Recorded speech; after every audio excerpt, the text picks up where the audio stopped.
Buenas tardes. Vamos a ver el capítulo 7 y 8 de El malestar en la cultura, de Sigmund Freud, y alguna relación con ideas de Theodor Adorno, televisión y cultura de masas. En primer lugar, eh, Freud plantea algunas interrogantes relacionadas con la inhibición que produce la cultura en la- en los impulsos de agresión del individuo. ¿De qué medio se vale la cultura para inhibir la agresión contrariante, o sea, del individuo, de los individuos? Podemos estudiarlo, dice, en la historia evolutiva del individuo. La agresión es introyectada, o sea, vuelta hacia el interior del individuo y dirigida al propio yo, recogido por una parte del yo, el super yo, contrapuesto a él como conciencia moral. O sea, el super yo viene a ser algo parecido a una conciencia moral del individuo. El super yo está dispuesto a castigar, a ejercer con la misma severidad agresiva que el yo habría hecho a otros individuos, ¿no? O sea, toda esa agresión pensada hacia los otros se almacena de alguna manera en el super yo. La tensión entre el yo y el super yo deviene en un sentimiento de culpa, necesidad de castigo, en una angustia. ¿Cuál es el castigo en el niño? Perder el afecto, el amor de quien ejerce las prohibiciones, o sea, los padres, los cuidadores. Aunque se reprime ese deseo, y esto es lo más terrible del superyo, el superyo se castiga ante el solo hecho de tener ese deseo, ese impulso destructivo contra los otros. Cuanto más el yo reprima, más castiga el superyo, lo que produce un aumento de la culpa. Cuanto más uno reprime, el deseo solo aumenta. La frustración, dice entonces, aumenta el poder del superyo. Toda la pulsión agresiva que no se lanza contra el exterior, entonces, queda inhibida y almacenada en el superyo y se vuelca hacia la propia persona, el yo. Así nace la culpa, que no es más que agresividad hacia mí mismo. Dos orígenes del sentimiento de culpa: bueno, el miedo a la autoridad, que nos obliga a renunciar a la satisfacción de los instintos, es como el miedo en general. Y el temor al superyo, que nos impulsa a castigarnos, a flagelarnos, ese es el castigo. O a la autoflagelación, como este individuo que ahí va con un látigo autoflagelándose culposo. La severidad del superyo es la continuación de la severidad exterior. Eso es bien interesante. Es como el superyo vendría a ser como tu guardián, ¿cierto? El que almacena toda esa severidad externa producida por la cárcel, por la represión en general, o por la cultura, se almacena ahí entonces en este superyo. Es como la imagen.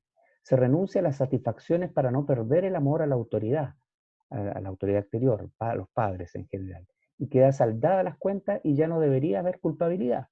O sea, ¿cierto? Cuando se renuncia a eso ya no debiera haber más culpa. Pero ¿por qué surge la culpa? Porque con el super yo no basta con renunciar, ¿cierto? Porque lo que hace uno es renunciar a ese instinto agresivo, no golpeo, no me regulo, me limito, y por lo tanto debería estar ya, usted no va preso. Sin embargo, al super yo no lo puedes engañar. Entonces, claro, no se hizo, no se practicó este sentimiento destructivo, pero lo pensaste. Cada renuncia del yo es incorporada al superyo, ¿cierto? Como una idea reiterativa que va planteando Freud. Y esto acrecienta la agresividad contra el yo. Mm. Aquí una reflexión interesante, pienso yo, que hay que tener en cuenta, es que Freud siempre está haciéndote reflexionar un punto. Entonces vuelve hacia atrás, a veces va hacia adelante con una prolepsis, y, y no es que se contradiga, sino que más bien va haciendo reflexionar al lector con la misma tipo de reflexión que va haciéndose él. Entonces plantea él contradicciones, por supuesto, que son las contradicciones naturales del proceso de pensamiento para llegar a algunas conclusiones. Aquí, en alguna parte de los capítulos 7 y 8, él habla de la participación de Eros, del amor, en la construcción de la conciencia, el carácter fatalmente inevitable del sentimiento de culpa que otorga esta conciencia. Dice, en la génesis de la conciencia está el amor. Él la muestra esto de la eterna lucha entre Eros, amor, y Tánatos, el instinto de destrucción y de muerte. Aquí es interesante que él no escribe la palabra Thanatos. Después se la asocia con Eros y Thanatos, pero él habla más bien de Eros, las pulsiones de vida, las pulsiones del amor, y Thanatos, que es la pulsión o el instinto de destrucción y de muerte. Entonces, ¿dónde hay amor? ¿Dónde está Eros? ¿Y dónde está Thanatos? Hay amor en la identificación con la figura de autoridad, padre, y se introyecta, se vuelca hacia el individuo. Y hay muerte y destrucción en el deseo de hacer una venganza hacia esa figura de autoridad que me limita, que me regula, que me dicen los noes. Entonces aquí Freud, en estos capítulos, bueno, y a través de todo el libro en general, corre este paralelo entre lo que le pasa al individuo y lo que le pasa a la sociedad, a la civilización. La analogía del super yo de la cultura define qué se puede hacer y qué no se puede hacer. Entonces, algunas reflexiones que deja en el aire Freud dice, ¿no será justificado diagnosticar que muchas culturas o épocas culturales y aún posiblemente la humanidad entera han devenido, o sea, se han transformado en neuróticas bajo el influjo de las aspiraciones culturales? Claro, el paralelo es obvio ahí de un individuo que culposo, con un super yo grande, lleno de prohibiciones, deviene este individuo en neurosis. Por lo tanto, si le pasa a un individuo, ¿por qué no pensar que a la humanidad o a las distintas culturas también le podría pasar? El mayor obstáculo, dice Freud, con que tropieza la cultura es la tendencia de los hombres de agredirse mutuamente. Entonces, de ahí surge la necesidad de estos mandatos imperativos, que sale también en el capítulo 5, como recordarás. Estos mandatos de todo tipo, de tipo religioso. Amarás a tu prójimo como a ti mismo. Esto para Freud le parece inconcebible. Dice, mientras la virtud no sea recompensada aquí en la tierra, en vano se predicará la ética. O sea, la virtud, el no agredir a mi enemigo, que es poco menos que antinatura, el no agredir, debiera ser recompensado en la tierra y no en el cielo. Entonces, si no es recompensado aquí en la tierra, se predica en vano. Y esta última reflexión es muy interesante. Dice, así se me va el ánimo, o sea, no me dan ganas de presentarme ante mis prójimos, ante mis lectores, como un profeta. Y me someto a su reproche, o sea, reprochémosle a Freud, de que no sé aportarle ningún consuelo. Freud no nos consuela en eso, ni la religión, dice tampoco. Pues eso es lo que en el fondo piden todos. Todos los seres humanos pedimos consuelo y por eso nos aferramos a la religión, que es la tesis que se plantea en el capítulo 1 y 2. Pero no le piden a Freud, o él dice, no me pidan a mí, que yo dé consuelo. No soy un profeta, dice Freud.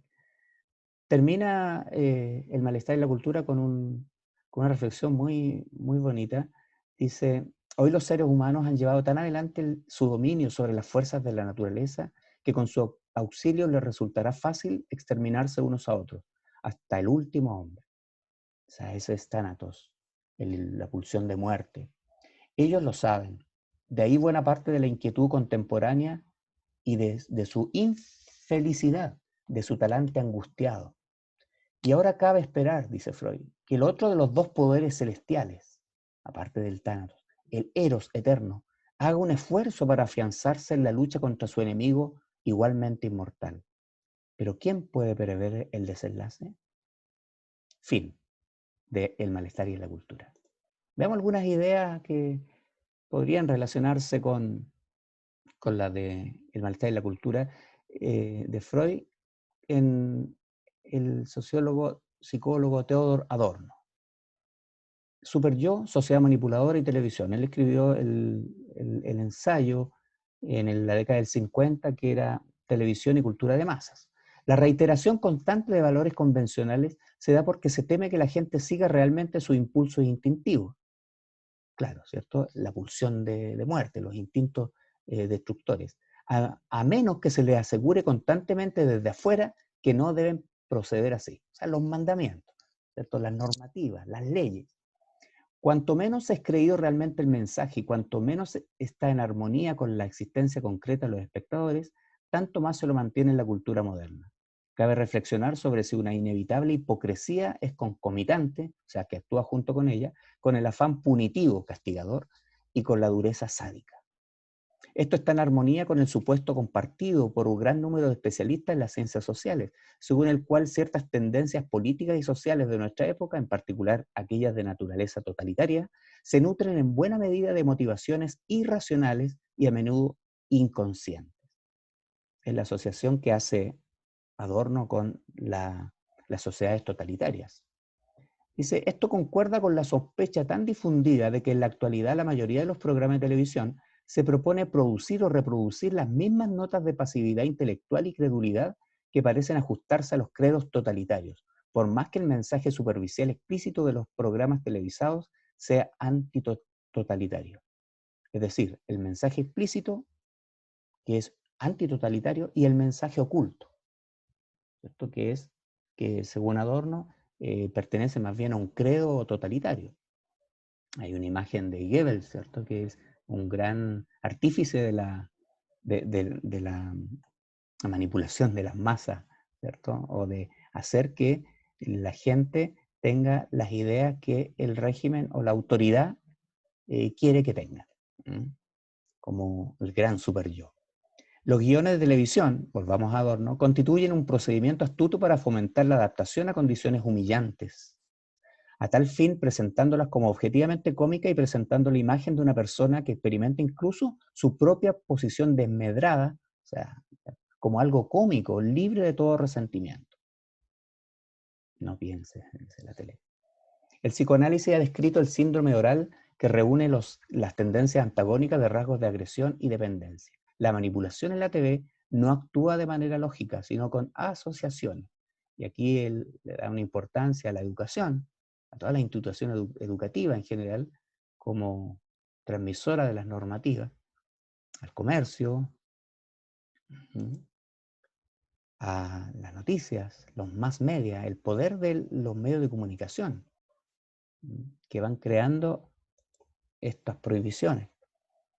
Dice que la manipulación de las masas en general, o uno podría asociar, no es más que la introyección de los noes. Esto no se hace, esto no se dice, esto no. Es la autoridad externa que se instala en el superyo. Y aquí esta viñeta, ¿cierto? Dice, nos están engañando, pero nos gustan. Termina Adorno planteando un mensaje optimista, como lo veíamos en videos anteriores. Dice, de nosotros depende no convertirlos en víctimas ciegas y pasivas. Podemos cambiar este medio, televisión, de vastísimas posibilidades con tal que lo consideremos con el mismo espíritu que, según esperamos, se expresará algún día a través de sus imágenes. Esto fechado en 1953. Hoy día, sin duda, si nosotros vemos los más media, las redes sociales, podría multiplicarse por varios factores. La manipulación y la introyección de los superyo sociales a cada individuo. Veamos algo de vocabulario. Punitivo, el superyo, ¿cierto? Castigador. Punitivo significa castigador. Viene del latín punis, que es castigar. Eros, bueno, Eros es un ser mitológico, hijo de Afrodita y de su amante, el terrible Ares, Marte. Ellos tuvieron 4 hijos. Eros y Armonía salieron a la mamá. Y Deimos y Phobos, el miedo y el terror, ¿cierto? Salieron a su papá, Ares, Marte. Así se llaman los satélites del planeta Marte, ya sabes por qué. Tánatos es hijo de la noche, hermano mayor del sueño, ¿cierto? Es que la tendencia destructiva que vuelve hacia lo pasivo, hacia lo no activo, hacia lo no activo, ¿no? Que es el sueño también.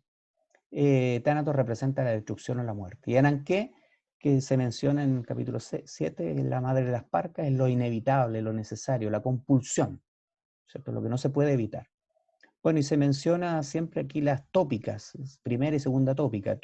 Tópica viene la palabra topos, que palabra griega significa lugar o tema, es un tema. ¿Cuáles son las 2 principales construcciones temáticas de Freud? Entonces a eso se le llama tópica. Primera tópica el consciente, preconsciente, inconsciente, y en algunos textos aparece así abreviado. Y la segunda tópica, o sea, el segundo conjunto de temas importantes, el yo, el ello y superyo, y sus palabras ahí en alemán. Bien, muchas gracias entonces, y nos veremos muy pronto.